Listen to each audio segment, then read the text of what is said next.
எதுவுமே எனக்கு இல்ல. ஒரு மகனா எங்க அப்பாவோட கனவை நிறைவேற்றதான் இந்த விஜயபிரபாகரன் அரசியல வந்திருக்கேன். ஏன்னா இங்க இருக்க பொதுமக்களுக்கு சொல்லியிருக்கேன், இந்த கொடியை பிடிச்சிருக்க ஒவ்வொரு தொண்டருமே அரசியல்வாதி ஆகணும்னு கட்சிக்குள்ள வரல, எங்க தலைவருக்காக நாங்க கட்சிக்குள்ள வந்திருக்கோம். ஏன்னா கேப்டன் சொல்றத திரும்பிய சொல்றீங்க, மக்களை தந்த தட்டுல வச்சு தாளாட்டுவாங்க.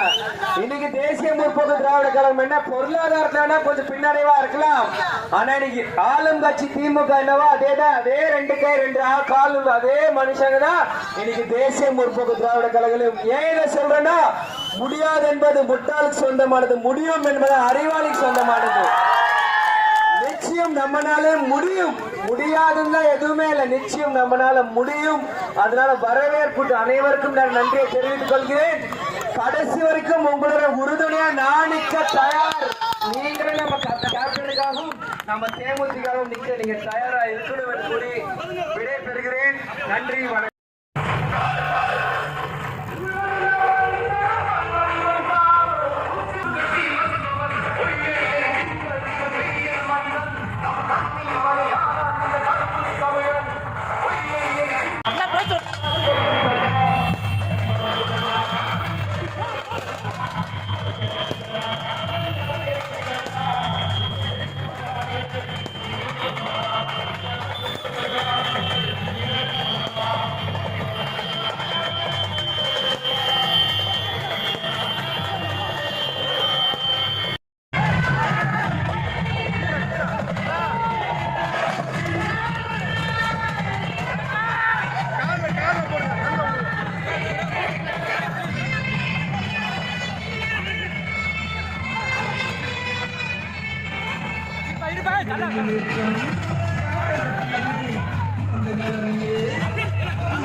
நம்ம நேற்று வந்து ஷோனிங் வந்து 21